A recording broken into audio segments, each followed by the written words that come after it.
우리는 지난 시간까지 요한복음 1장 말씀에 대해서 함께 나누었고요. 1장 말씀 한번 이렇게 생각해 보신다면 1장 전체의 내용에서 저희들에게 하고자 하는 말씀이, 요한이 우리에게 하고자 하는 말씀이 무엇일까요? 그것은 이렇게 압축을 해보면 예수님은 누구이신가에 대한 내용일 것입니다. 예수님 누구이신가? 그분이 이 땅 가운데 오셨다는 것이고, 침례 요한이 그분을 지목함으로 이 지목받은 자가 우리의 메시아다라는 것을, 예수 그리스도가 바로 그 메시아다라는 것을 계속적으로 설명하고 있는 것이죠. 그리고 오늘 본문에서는 1장에서 마지막 선포하면서 하시는 말씀이 오늘 본문에 이제 연결되어지는 것인데, 하늘이 열리고 하나님의 사자들이 인자 위에 오르락 내리락 하는 것을 보게 될 것이다. 네, 하나님의 사자들이 누구에게요? 인자에게, 인자 위에 오르락 내리락 한다. 누가요? 1장에서 지목한 자, 요한이 지목한 자가 메시아죠. 그 메시아가 바로 저분이다, 예수님이다 지목하잖아요. 제자들이 전부 다 이제 갔잖아요. 바로 이분 위에, 인자 위에, 예수 그리스도 위에 누가요? 하늘의 천사들이 오르락 내리락 하게 되는 것을 이 땅에서 보게 될 것이다. 이 말씀이 2장으로 연결되는 것입니다. 그렇다면 2장에서는 What did Jesus do가 되는 거예요. 예수님은 무엇을 하셨는가? What did Jesus do? 그것이 오늘 첫 번째 1절 보게 되면 우리 1절 말씀을 함께 읽겠습니다. 시작. 사흘째 되던 날 갈릴리 가나에 혼례가 있어 예수의 어머니도 거기 계시고. 자, 사흘째 되던 날, 하루, 이틀, 사흘, 3일째 되던 날, 벌써 이 사흘이라는 이 말 자체가 벌써 상징적인 의미를 계속 비추고 있는 것을 알 수 있습니다. 그래서 단순히 이 날짜를 껴맞추는 것이 아니라 요한이 뭐를 말하고자 하는지를 벌써 사흘째 되던 날 이렇게 벌써 구약의 내용들을 알고 있는 분들은, 또 오늘날 저희들은 성경 전체 문맥을 이해하고 있다면 벌써 2장 1절부터 요한이 무엇을 말하고자 하는지를 한 번에 알 수 있는 것이죠. 벌써 앞으로 다가올 예수 그리스도의 죽으심과 부활에 대한 것을 미리 보여주고 있잖아요. 나타내고 있잖아요. 그렇다면 2장의 내용들은 예수님이 무엇을 하셨는가에 대해서 말을 하고자 하는 것인데, 그 무엇을 하셨는가가 앞으로 뭐를 얘기하는 걸까요? 예수님의 죽음과 부활을 계속 이야기하려고 하는 것입니다. 그렇다면 오늘 본문에서 대부분 이 본문을 제가 너무 잘 아는 내용이잖아요. 잘 아는 내용의 핵심이 무엇입니까? 오늘 본문의 핵심이. 네? 예수님의 신성만 말하고자 하는 게 아닙니다. 네, 그것만이 아니고요. 또 그러니까 이제 실수하는 부분이 뭐냐 하면, 이 본문을 해석할 때 예수님의 신성을 나타내기 위해서 오늘 첫 번째 기적이 일어났다, 여기에서 멈추게 됩니다. 그런데 사흘째 되던 날 요한이 뭐를 말하고 싶은 걸까요? 예수님의 죽으심과 부활을 말하고 있는 거예요. 단순히 기적이 일어났다, 봐라, 이 기적 믿냐 못 믿냐, 이 기적이 사실입니까 아닙니까? 예수님이 이것을 하셨는데 이 하신 이 내용이 이 포도주로 바뀐 게, 야, 그래서 우리가 막 기도 열심히 하면은 뭔가 기적이 일어날 것 같은, 그래서 막 기도를 막 하면은 다리 길이가 딱 맞아 떨어지고, 기도 막 하면은 물이 포도주로 바뀌고, 기도 막 했더니 집 앞에 돈다발이 쌓여 있고, 기도 막 했더니 죽은 자가 살아나 있고, 지금 이걸 말하고자 하는 기적이, 지금 이 기적 말하는 게 아니에요. 그러니까 예수님의 What did Jesus do에 대해서 뭐를 하고자 하는 것이냐면, 예수님이 죽으시고 부활하신 것을 상징적으로 처음부터 말하고 있는 것입니다. 단순히 예수님의 신성을 보아라. 얼마나 대단하냐. 물이 포도주로 바뀌었다. 이 포인트를 잡으면 성경 요한복음의 전체 문맥을 놓치게 되는 것입니다.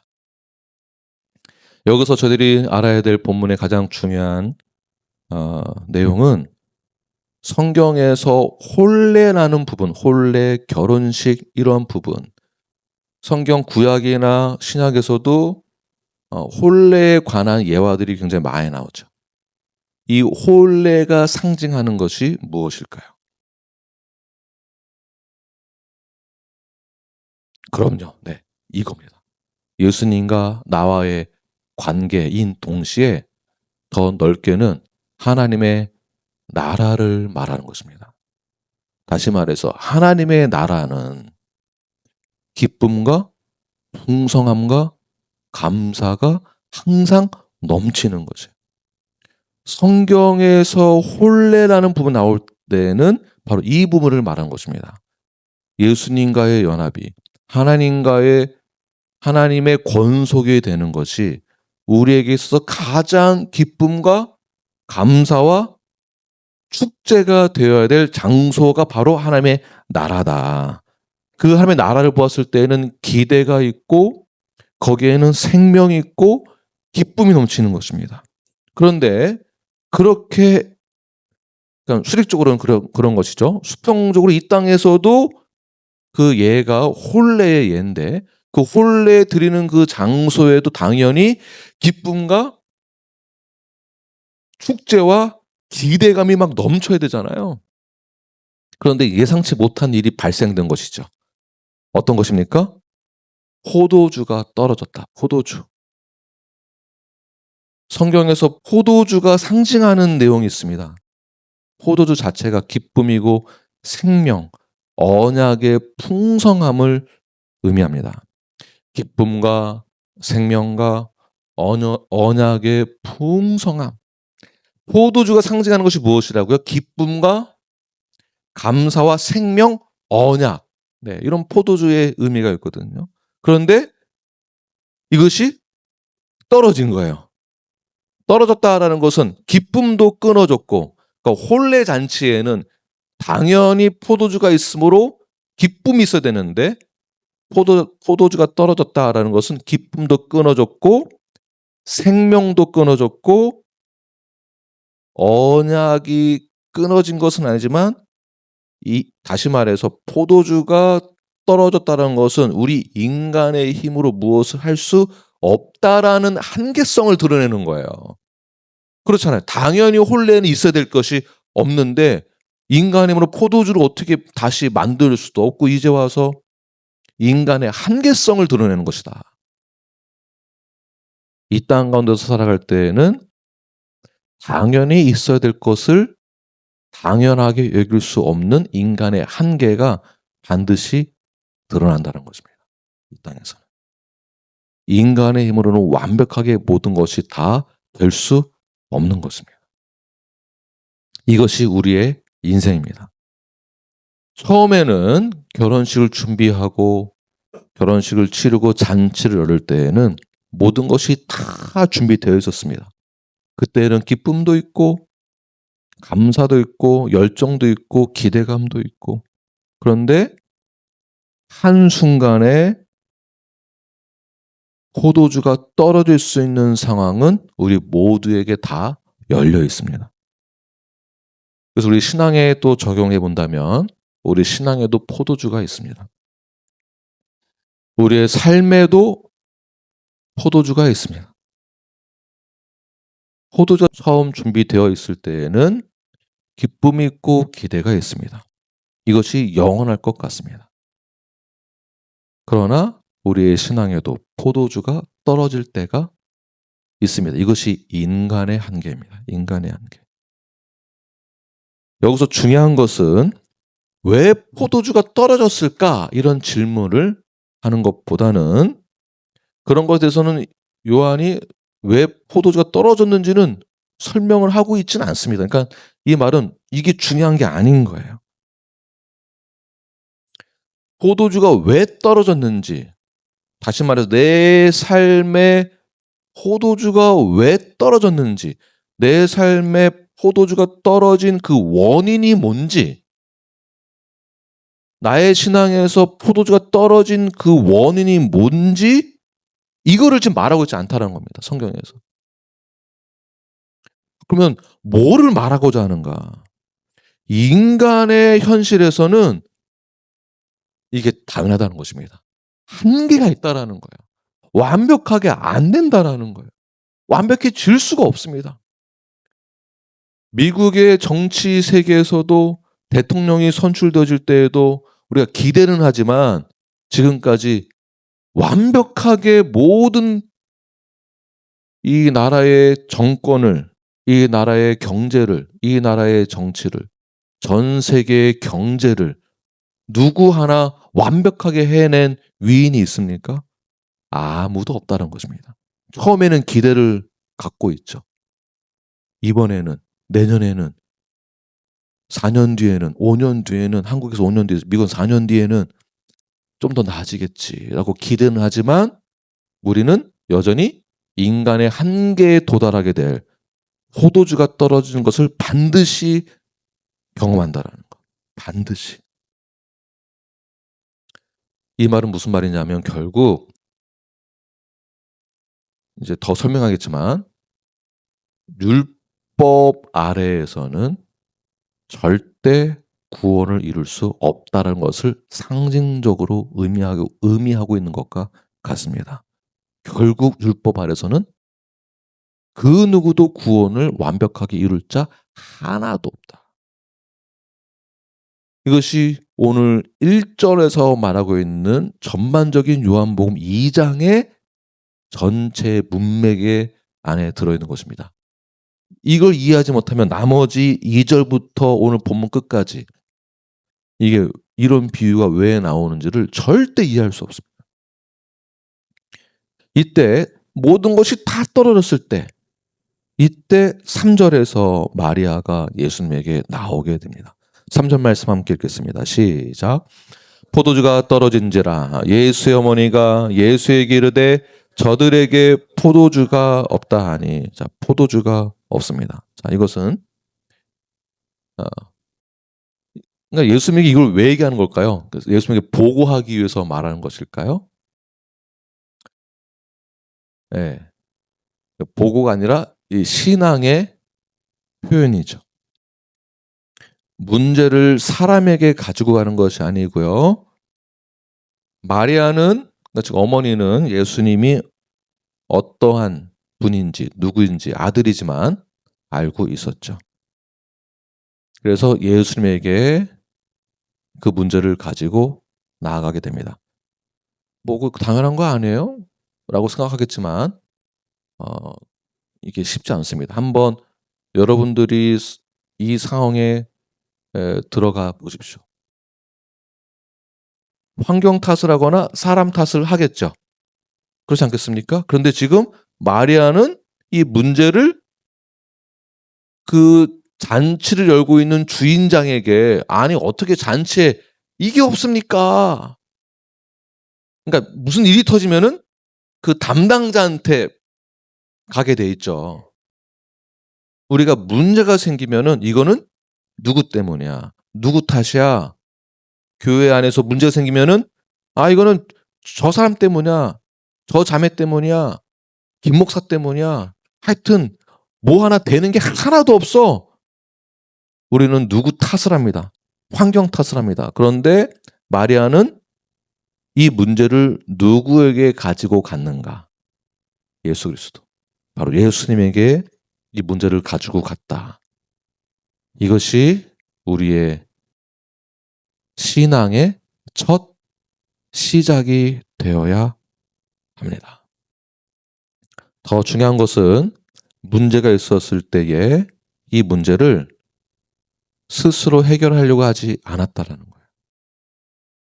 해결하려고 하는 방법 또한 제시하지 않았다는 겁니다. 멍청해서일까요? 문제를 풀 수 없는 그런 능력이 없어서일까요? 아이디어가 없어서 그럴까요? 그렇지 않죠.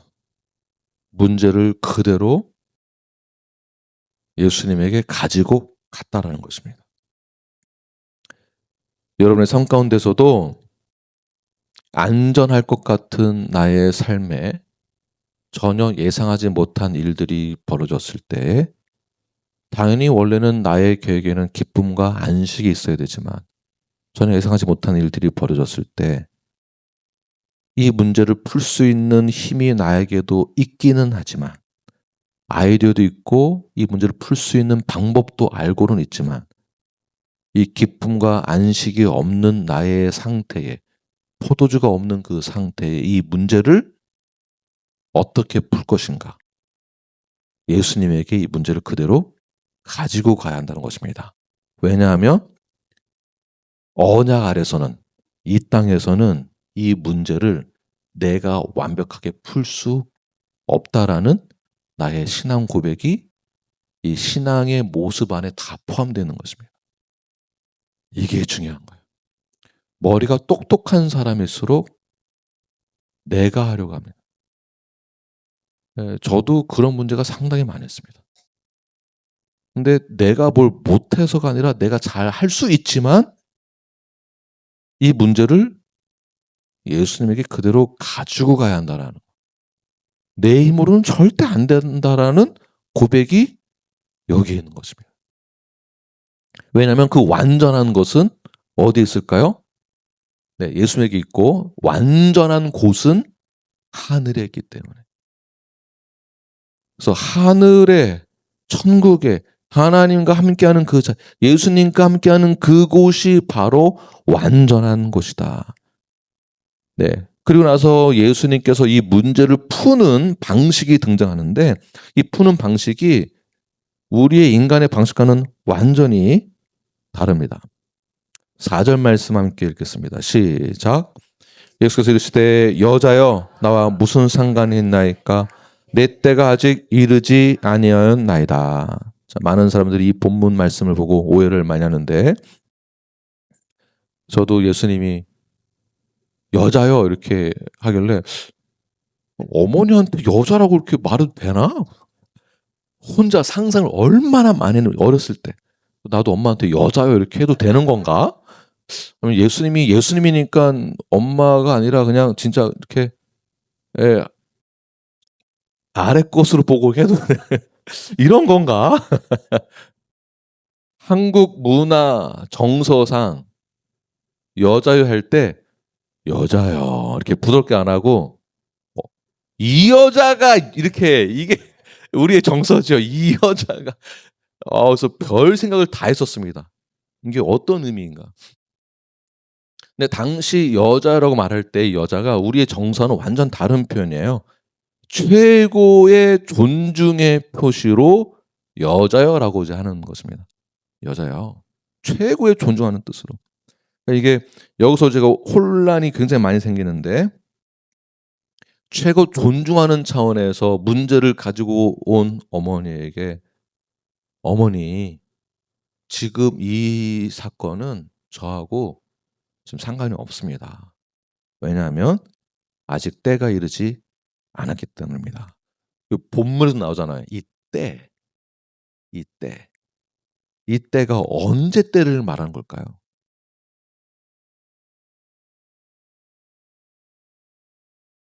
아직 때가 이르지 않았다. 보통 이 때를 아직 그러니까 지금 공생 시작한 첫 번째 기적의 사건이 오늘 본문의 시작인데 아직 이 공생의 시작의 때를 보통 이렇게 말하는데 보통 성경에서 때라고 나오면 그 때에 의미하고 있는 상징은 예수 그리스도의 죽음이에요. 죽음과 부활로 연결을 시켜야 됩니다. 죽음과 부활. 성경 전체의 문맥이 사실 어디로 가고 있습니까? 예수 그리스도이고 예수 그리스도가 무엇을 했느냐? 기적 베풀고 지금 이게 핵심이 아니죠. 무엇을 했느냐? 마지막 중요한 무엇을 했느냐는 무엇일까요? 죽음과 부활 여기로 가야죠. 이 기적을 언제 시작을 했느냐? 사역을 언제 시작했느냐? 이때가 아니라 이때란 언제라고요? 이게 핵심이에요. 우리의 모든 죄를 대속하기 위한 예수 그리스도의 죽음의 때, 부활의 때. 이게 성경의 핵심입니다. 이래야 이게 연결이 되는 것입니다. 십자가와 죽음과 부활, 그리고 영광까지. 이 때가 지금 그 때가 아닙니다. 그러므로 지금 가나의 혼인잔치에서 일어나는 이 사건은 물을 포도주로 바꾼 기적을 크게 보는 것이 아니고요.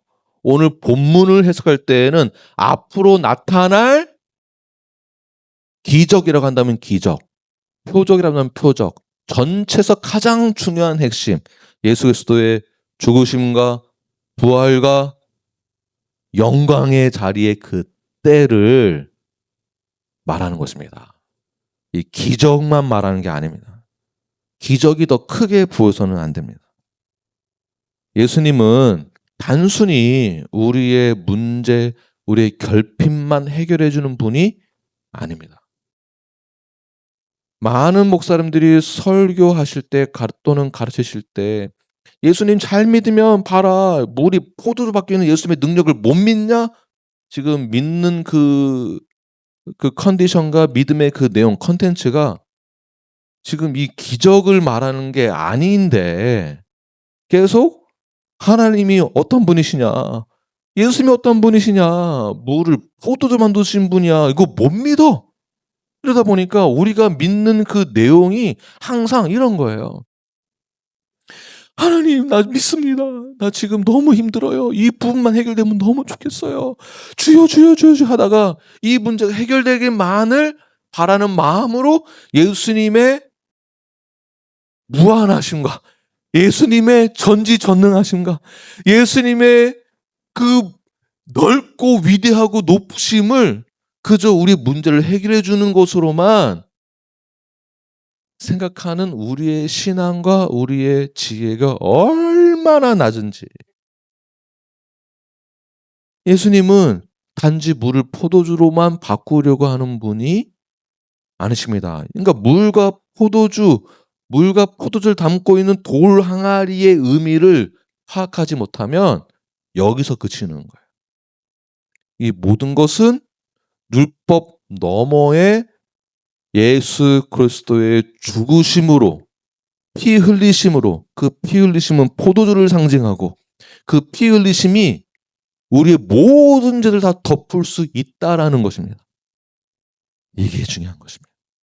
예수님은 우리의 결핍과 문제만을 풀어주는 분이 아니라 그 이상의 자신의 죽음을 통해서 완전한 기쁨, 자신의 죽음과 십자가를 통해서 완전한 사랑, 자신의 죽으심과 십자가를 통해서 피 흘리심으로 우리에게 완전하고 무한한 영원한 생명을 주실 예수 그리스도를 상징하는 것이 오늘 물을 포도주로 바꾼 표적이 되는 것입니다. 이거를 오늘 본문에서도 기적이라고 말하지 않습니다. 표적이라고 말을 하고 있습니다. 그래서 다시 말해서 자, 예수님이 문제를 풀어가는 방식은 우리하고 다르다는 것이에요. 우리는 문제를 가지고 나아갑니다. 우리 문제를 가지고 나아가지만 예수님은 우리의 문제를 통해서 자신의 영광을, 또 하나님의 영광을 드러내는 분이세요. 여기에 문제가 있습니다. 문제. 그러니까 예수님 문제가 아니라 문제가 있을 때에는 영광도 나타난다. 어떤 문제가 있을 때 문제를 주님 앞에 가지고 나아가고 이 문제 해결해 주세요가 아니라 예수님의 진정한 기쁨과 예수님의 진정한 영원한 생명은 자신을 들이심으로 영광에 되게 하는 것. 다시 말해서 문제가 왜 일어나느냐? 너 한번 골탕 좀 먹어봐라. 너 꼴 좋다. 이렇게 고소하는 게 사탄의 역할이고 그 사탄이 그렇게 우리를 고소할 때 그 고소당하는 나의 입장은 쭈구리가 됩니다. 그 고소의 내용을 들으면 나는 왜 이러나? 왜 이 문제 때문에? 나는 이렇지만 내 이 반쪽은 쭈구리가 됐다가 또 반쪽은 예수님 믿음들을 갖다가 또 이 왔다 갔다 이러는 동안에 내가 믿음이 떨어지고 포도주가 떨어졌을 때 우리의 생각은 예수님 뭐 하시나? 나 지금 이런 상황에 나 도와주세요라고 울부짖지만 여전히 그 문제는 그대로 있어요. 문제는 그대로 있어요. 심사모님 처음 우리 교회 왔을 때 얼굴 다 흘러내려가지고 새까매가지고 나 죽겠다고. 지금 얼굴에서 광채가 나요. 근데 문제는 해결됐는가? 문제 해결됐어요? 여전히 그대로 있어요. 여전히 그대로 있어요. 그럼 예수님 뭐 하시나? 문제는 그대로 있는데. 근데 계속 진행하겠지만 지금 예수님은 문제를 놓고 영광으로 돌리고 있습니다. 이 예수님의 문제 해결의 방식이에요. 요한복음 11장의 내용으로 들어가게 되면 나사로가 어떻게 됐습니까? 원인은 뭐 잘 모르겠어요. 원인 몰라. 문제 원인 몰라요. 지금 요한복음에서는 그게 중요한 게 아니다라는 거예요. 원인이 중요한 게 아니에요. 누구 때문이고 뭐고 지금 그 문제가 아니에요. 나사로가 죽어서 무덤에 들어간 지 며칠 됐습니까? 하루, 이틀, 사흘, 그 다음에 나흘 됐습니다. 이 정도면 어떻게 된 건가요? 네, 썩기 시작하는 거겠죠. 근데 마르다가 요한복음 11장의 내용을 보게 되면 21절 보게 되면 주께서 혹시 나와 있습니까, 목사님? 네, 읽겠습니다. 시작. 주께서 여기 계셨더라면 내 오라베가 죽지. 무슨 말이에요? 예수님 때문에. 좀 내가 이렇게 원할 때 진작에 와서 도와줬으면 문제가 더 커지지 않았을 텐데, 죽지 않았을 텐데. 문제가 일어나기 전에 진작 예수님이 진짜 신이라면, 하나님이라면, 미리 볼 줄 알고 안다면, 이 문제 막아주지. 참, 답답하네. 답답한 게 한두 개여야죠. 답답한 게. 우리의 삶 가운데. 주님 뭐 하시나. 우리 교회 문제 터지기 전에 좀 이렇게 좀 해줬으면 참 얼마나 좋아요. 답답하지도 않고, 머리도 안 빠지고, 늙지도 않고, 좀 재밌게 좀 이렇게 하고 싶은데. 왜 항상 우리 집안에는 문제만 많고, 어릴 때 내내 그냥 아주 우리 집안에 문제가 왜 이렇게 많은지 아주 그냥, 아유, 진짜 옛날 생각만 하면 아주 그냥 죽겠습니다. 주님 뭐 하시나. 진작에 와서 예수님 문제 풀어줬으면 우리 오라버니 죽지도 않고, 얼마나 아름답게 오히려 이 문제 터지기 전에 막아줬으면은 와, 기적으로 사람들이 더 좋아하고 더 믿었을 텐데. 그런데 지금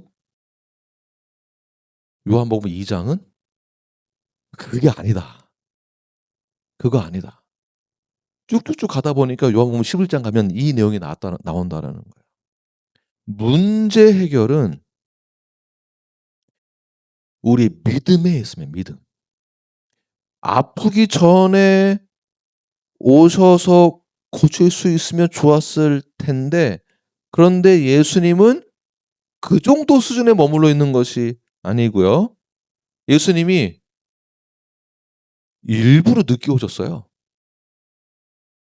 4절 11장 4절 말씀 나오나요? 시작. 예수께서 들으시고 이르시되 이 병은 죽을 병이 아니라 하나님의 영광을 위하며 하나님의 아들이 이로 말미암아 영광을 받게 하려 함이라 하시더라. 그러니까 죽을 것도 미리 알고 계셨고, 그러니까 죽지 않은 거지만, 그리고 늦게라도 오신 거예요.